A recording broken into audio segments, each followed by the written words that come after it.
Durante la persecución contra el jefe del cártel de Medellín, el bloque de búsqueda abatió a varios de los más temidos, entre ellos a Mario Alberto Castaño, alias El Chopo, quien nunca se entregó a las autoridades.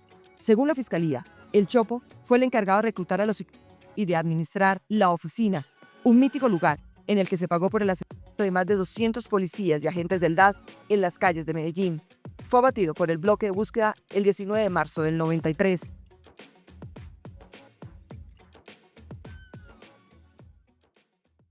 Durante años, Mario Alberto Castaño Molina, alias El Chopo, fue el verdugo más temido de Pablo Escobar. Su sola presencia era sinónimo de miedo en Medellín. Pero como todo imperio criminal, su historia también llegó a un final sangriento. Hoy, revivimos los últimos momentos de uno de los hombres más leales al patrón, y cómo un edificio se convirtió en su tumba. Llegué al Espectador en 1988. Me demoré 2 o 3 meses para darme cuenta que estaba en un periódico amenazado. Pues me dijeron, mire, la cosa es seria. Le hablamos de parte del doctor, y el doctor era Escobar. Y ese es un pasquín. Usted está equivocado de puesto. Los canos no tienen la verdad de Colombia. A comienzos de 1992, un periodista del diario El Espectador, Carlos Mario Correa, recibió una llamada que cambiaría su vida. Una voz le advirtió: «Te tenemos ubicado. El Chopo será quien termine tu historia». La voz no mentía. El psicópata más temido de Escobar había sido enviado a silenciarlo. Mientras Correa huía de casa en casa, el Chopo frecuentaba los mismos cafés y gimnasios, como si supiera que nada podía tocarlo. Pablo Escobar reaccionó muy fuerte por la acción de la policía y puso unas tarifas de $1000 para arriba para quien matara a un policía. Nadie cree que mató 520 policías, sin incluir al doctor Galán, a Lara Bonilla, al doctor Vaquero, a cantidad de funcionarios.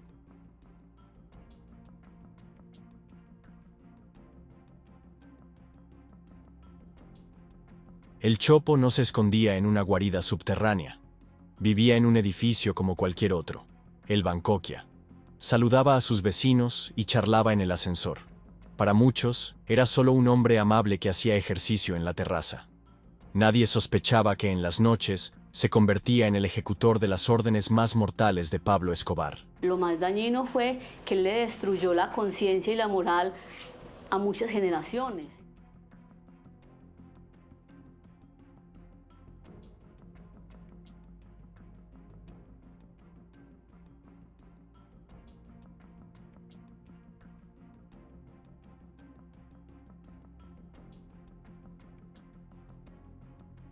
Pero la calma del Chopo era solo apariencia. La policía ya lo había ubicado. El delator fue Juan Carlos Londoño, alias Juan Caca, quien decidió traicionarlo. Con su confesión, el cerco policial empezó a cerrarse como una sombra sobre el piso 20 del Bancoquia. En el piso 20 de este edificio, un muy peligroso de Pablo Escobar, al Chopo. Y yo estaba acá trabajando. Mario Alberto Castaño Molina, alias El Chopo, manejaba todas las estructuras criminales de Escobar y se había convertido en su hombre de confianza después de que Escobar se voló de la cárcel de la Catedral.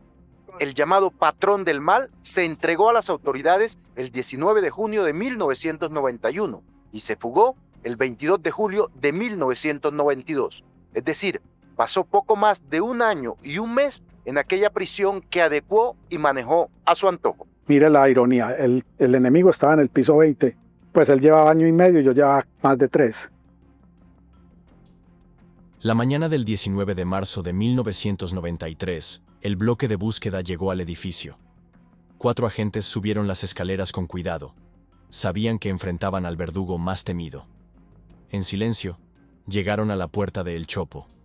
La tensión era tan densa como el aire de Medellín. El Chopo dormía, pero no por mucho tiempo. El Chopo era otro dios. El Chopo era un hombre muy violento. El Chopo inhalaba, y usted le decía algo y te mataba. Pero del Chopo yo le tenía el pánico. El mismo Pablo Escobar me decía, porque no todos le teníamos el pánico al Chopo. El Arete le tenía el pánico, el Arete. Pinina no lo podía ni ver. Era un hombre demasiado violento. Ñangas fue la mano derecha del Chopo, el sanguinario jefe de Escobar. Para mí era más bandido Chopo que el mismo Pablo. Inclusive Pablo lo respetaba mucho, una persona muy violenta. Al sentir el movimiento en la puerta, el Chopo reaccionó como la fiera que siempre fue. Tomó su pistola y descargó todo el cargador en un pasillo que apenas podía ver. Pero esta vez, la suerte no estuvo de su lado. Ninguna bala tocó a los agentes que lo enfrentaban.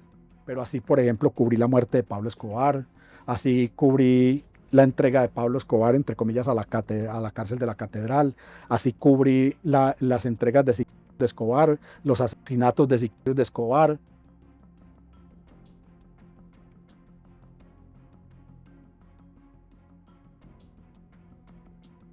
Los agentes respondieron con precisión letal. La habitación se llenó de humo y estruendo. Cuando las balas dejaron de sonar, el Chopo yacía en el suelo. Su cuerpo tenía más de 40 impactos. El hombre que había amenazado al periodista, que había sembrado el miedo en toda Colombia, encontró su final en un estrecho pasillo de un edificio residencial. Y les vamos a poner una bomba. Todos los días había una llamada amenazándonos con bomba. Bueno, Carlos Mario Correa, el que más, pero todos los que trabajaban en El Espectador aquí en Medellín vivían esa zozobra. Horas después, el periodista Carlos Mario Correa bajó las escaleras y vio el cadáver cubierto por una sábana blanca. Cuando un policía retiró la sábana, Correa se dio cuenta de que aquel hombre amable con el que compartía ascensor era el Chopo, el verdugo que había jurado matarlo. El destino había decidido que el cazador fuera cazado. La persona más violenta del cartel de Medellín que yo conocí fue Mario Alberto Castaño Molina, el Chopo. Era un hombre sin educación, usaba muy violento, iba a matar a la gente en las discotecas por todo. El otro día estábamos en una discoteca aquí en Envigado y alguien le dijo: ah, Chopo, mira qué bella esa pistola que compré. Yo, sí, muy bonita, y me lo mató porque le sacó la pistola. Una vez también en una discoteca, un periodista reconocido acá en la ciudad de Medellín, por todo iba disparando, muy loco, muy rápido, pero un hombre leal, supremamente leal a Pablo Emilio Escobar Gaviria, y estuvo en la muerte del ministro Rodrigo Lara Bonilla, un hombre supremamente leal y consumía mucho licor, tenía una mente muy rápida, pero era exageradamente violento.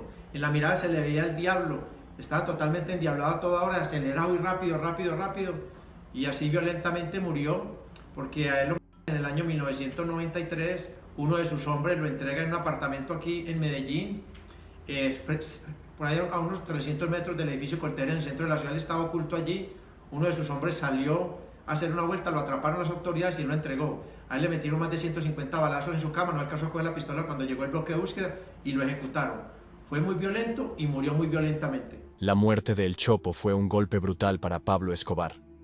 Para muchos en la policía, ese fue el punto de quiebre. Sin su ejecutor más temido, el miedo empezó a cambiar de bando. Los días del patrón estaban contados.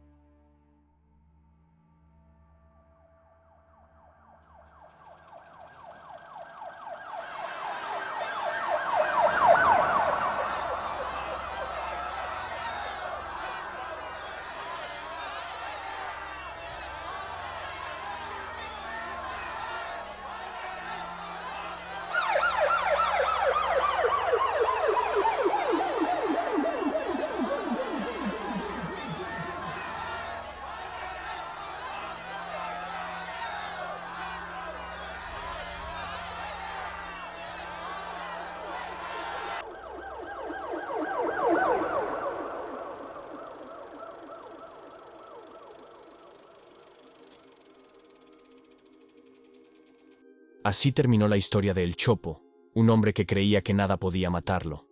Su caída nos recuerda que hasta los más temidos verdugos tienen un final, y que la muerte siempre encuentra la forma de saldar cuentas.